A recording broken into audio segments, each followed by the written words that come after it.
Bonjour à toutes et à tous, bienvenue à Diplomatie, votre rendez-vous qui vous permet d'en savoir davantage sur les pays qui entretiennent des relations bilatérales avec la Côte d'Ivoire. Pour ce numéro, l'ambassadeur du Japon, M. Katsuya Ikatai, nous fait l'honneur d'être à Vision.net. Bonjour Son Excellence. Bonjour Madame. Il y a seulement quelques mois que vous avez pris fonction en Côte d'Ivoire. Quelles sont vos impressions déjà sur ce pays? Tout d'abord, je suis ravi d'être sur le plateau d'Abidjan.net. Et effectivement, je suis arrivé à Abidjan au début de cette année. Et pour vous faire une confidence, j'ai commencé ma carrière diplomatique il y a 30 ans en Afrique, précisément au Sénégal. Et vous connaissez certainement l'adage africain qui dit que quiconque foule la terre africaine, il revient toujours. Eh bien, me voilà de retour en Afrique et j'en suis très heureux. Et pour ce qui est de l'impression que j'ai de la Côte d'Ivoire, c'est un très beau pays avec un fort potentiel que j'apprécie déjà beaucoup. Et les populations ivoiriennes sont très accueillantes et dynamiques. Et j'ai pu me rendre compte de la très bonne qualité des relations bilatérales entre nos deux pays lors de mes rencontres bilatérales avec les personnalités ivoiriennes et aussi bien qu'avec les populations dans les localités que j'ai eu la chance de visiter. Quel bilan faites-vous des relations diplomatiques entre le Japon et la Côte d'Ivoire? Et vous savez que les relations diplomatiques entre nos deux pays datent depuis 1960 déjà. Et vous savez qu'elles ont évolué et se sont fortement renforcées d'année en année. Et même pendant la crise traversée par le pays, le Japon restait toujours aux côtés de la Côte d'Ivoire. Après la crise de sortie, le Japon accompagne la Côte d'Ivoire dans la reconstruction du pays. Et actuellement, et pour toujours, le Japon et la Côte d'Ivoire sont main dans la main dans la marche du pays vers le développement. Et notre appui est très diversifié, et aussi bien dans les domaines économiques, financiers et culturels que de l'éducation et de la formation. Justement, concernant l'appui que le Japon apporte à la Côte d'Ivoire, pourrez-vous évoquer les actions engagées de ces dernières années? Nous avons de très grands projets qui impacteront directement sur la qualité de vie des populations. Parmi ceux-ci qui sont en cours d'exécution, et je peux citer quelques exemples. Et tout d'abord, on a l'échangeur de l'amitié ivoiro-japonaise, bien visible au carrefour Solibula. L'échangeur composé de 3 ponts permettra une décongestion de ce carrefour très important et pour l'activité économique et la vie quotidienne des populations. Et nous avons ensuite la construction du terminal céréalier au port d'Abidjan. Ce terminal céréalier vise à redynamiser le port et à le rendre plus compétitif. Il permettra d'augmenter les capacités de manutention de plus de 60% et jouera un rôle capital en matière de sécurité alimentaire. Et puis, vous avez le projet de construction du pôle mère-enfant au CHU2 de Cocody. Avec la construction et l'équipement de tous les services liés à la santé de la mère et de l'enfant,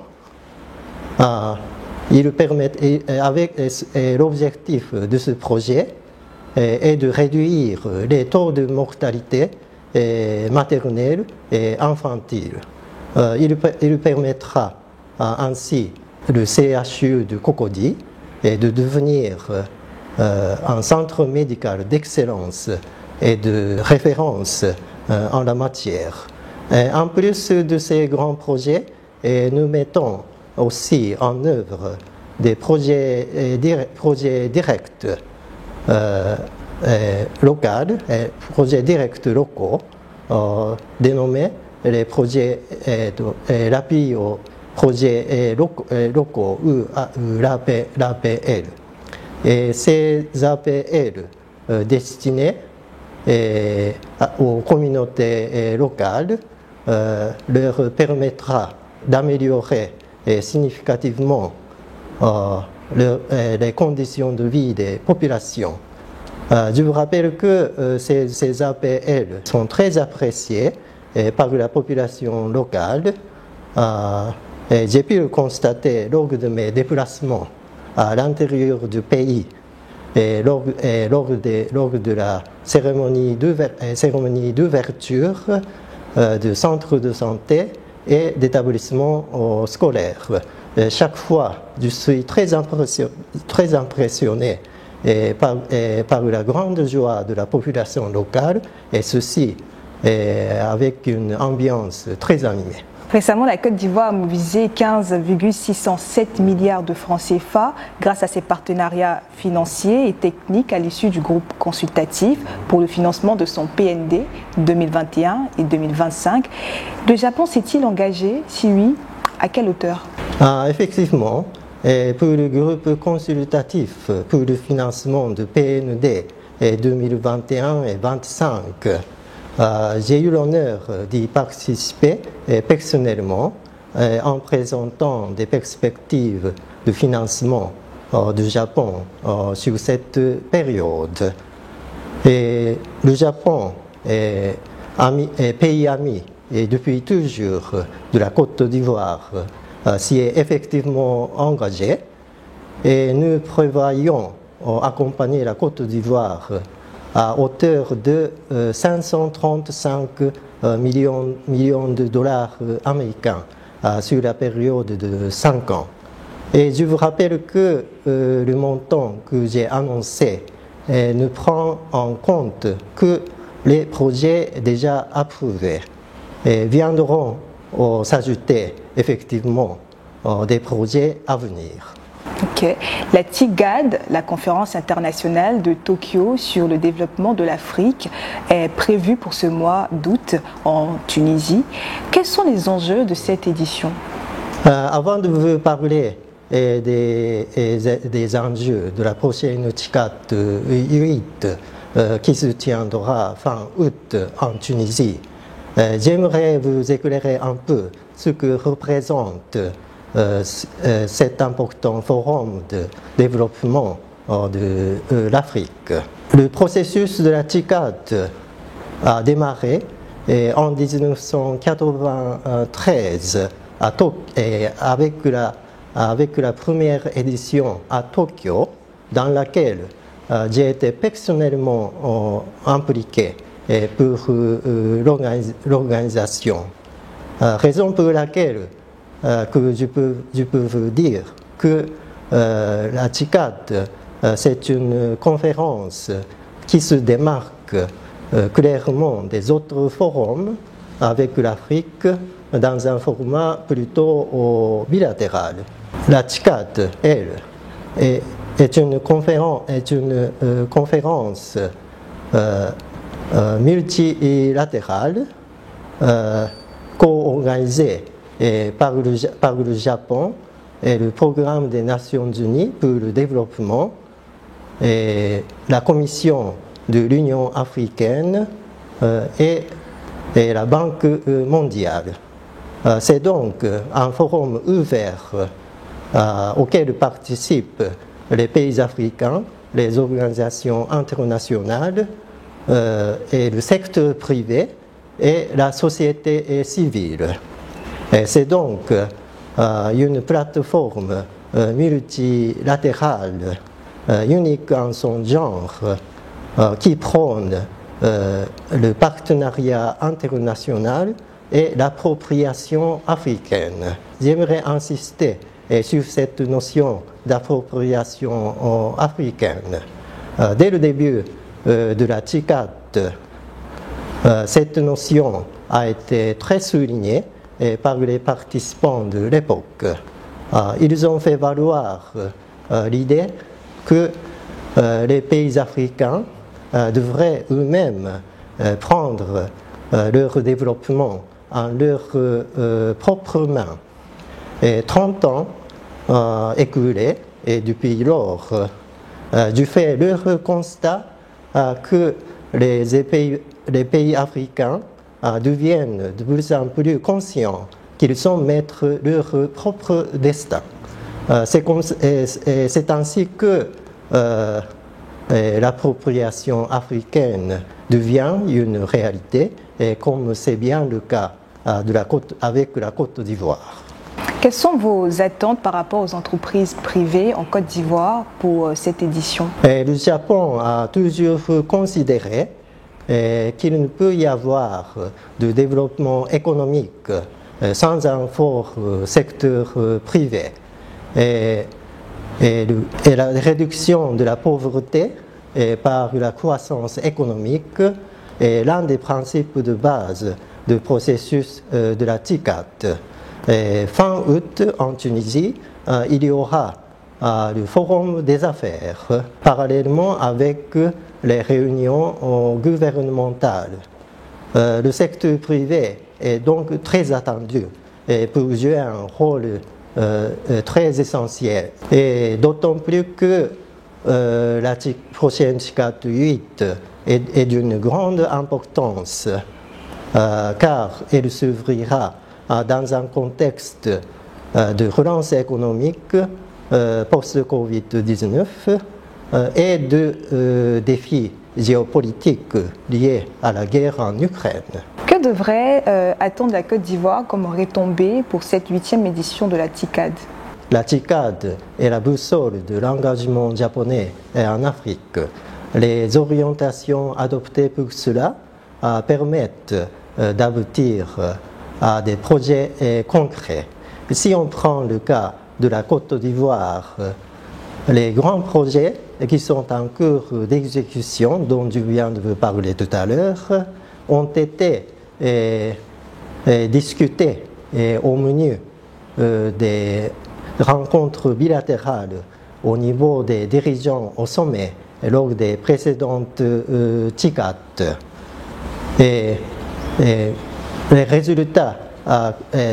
résultats concrets sont bien là, sous vos yeux, comme l'échangeur d'amitié ivoiro-japonaise. Et je vous rappelle aussi que certains projets ont été conçus, notamment à l'occasion de la visite officielle de défunt le Premier ministre Shinzo Abe en 2014.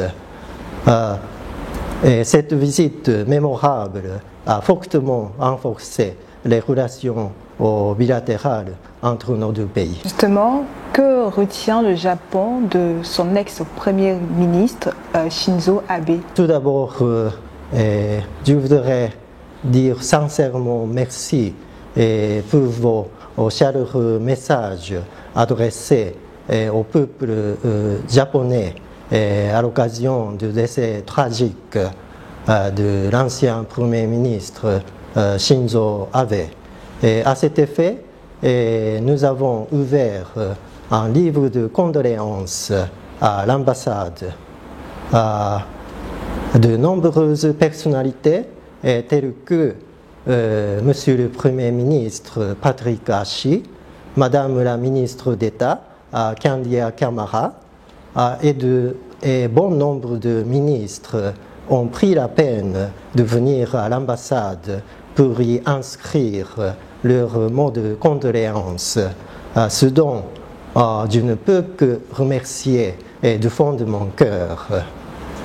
Et vous savez que M. Abe est le seul Premier ministre à effectuer une visite officielle en Côte d'Ivoire et en Afrique de l'Ouest francophone. Et j'ai pu me rendre compte de l'empreinte laissée par M. Abe et de sa grande contribution au renforcement des relations bilatérales entre nos deux pays. Est-ce que vous ne craignez pas que le peuple japonais plonge dans une violence politique après cet triste événement? Non, pas du tout. Vous savez que le Japon est un pays libre, paisible et avec un niveau de sécurité très élevé. Et je ne peux que dire que c'est un cas isolé. Et bien au contraire, cet incident, aussi tragique soit-il, a renforcé la solidarité du peuple japonais autour de la dépouille du disparu. Il a aussi permis au peuple japonais de réaffirmer son attachement à la liberté et à la démocratie.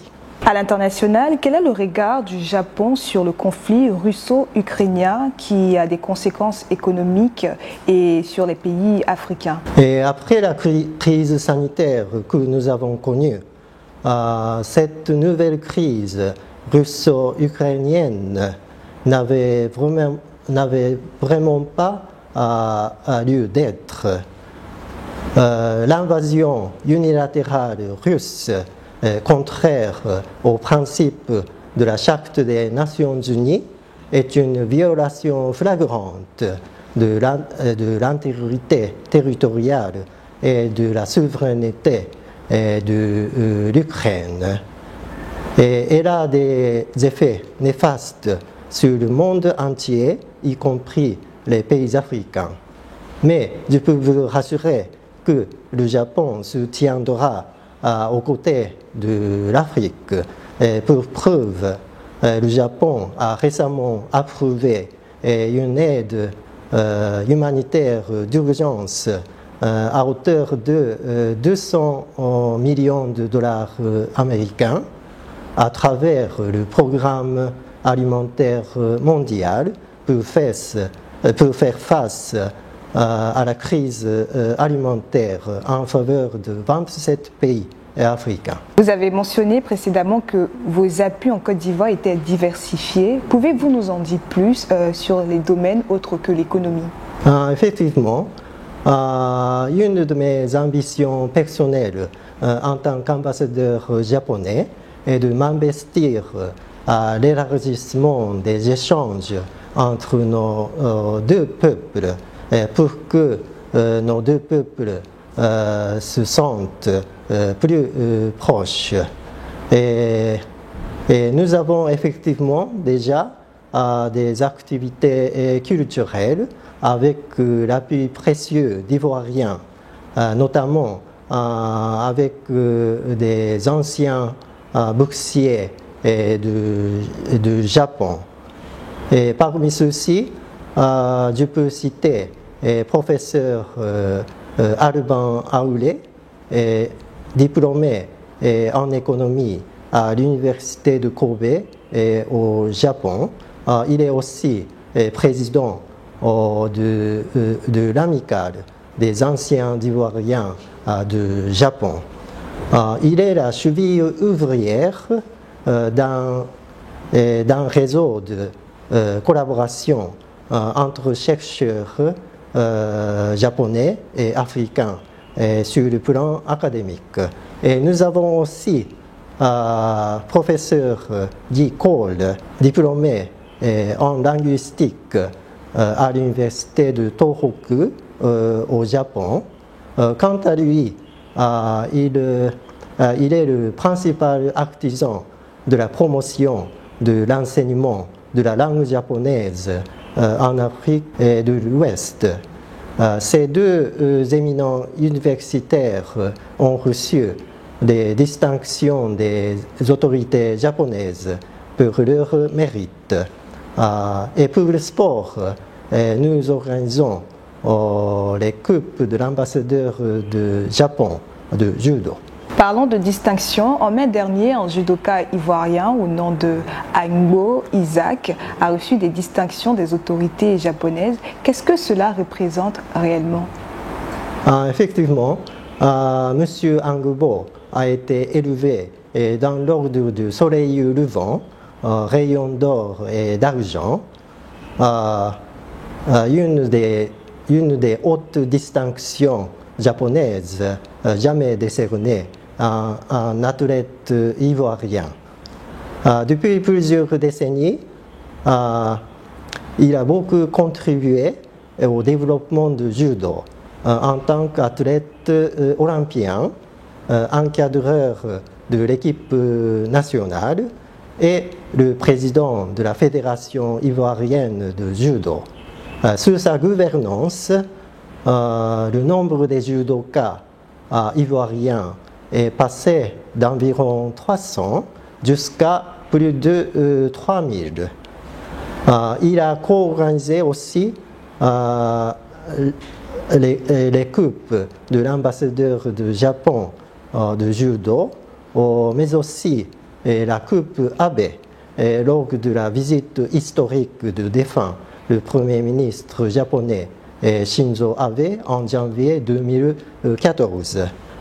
Il est une des personnalités qui a beaucoup contribué à la promotion du judo en Côte d'Ivoire, mais aussi en Afrique tout entière. Nous sommes au terme de cet entretien.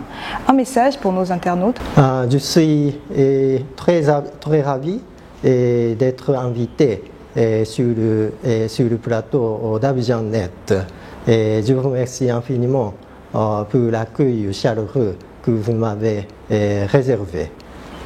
Et je suis personnellement déterminé à raffermir davantage les relations d'amitié entre nos deux peuples. Et pour preuve, en plus des outils traditionnels de communication de l'ambassade, nous venons de créer un compte Twitter pour nous rapprocher davantage. Je vous invite donc, les chères Ivoiriennes et chers Ivoiriens, à visiter fréquemment ce compte et à rester branchés avec le Japon. Je vous remercie. Merci Son Excellence, Monsieur l'ambassadeur du Japon en Côte d'Ivoire, d'être passé à Abidjan.net. C'est tout pour l'entretien de ce jour. À très vite pour un nouveau numéro de Diplomatie sur Abidjan.net.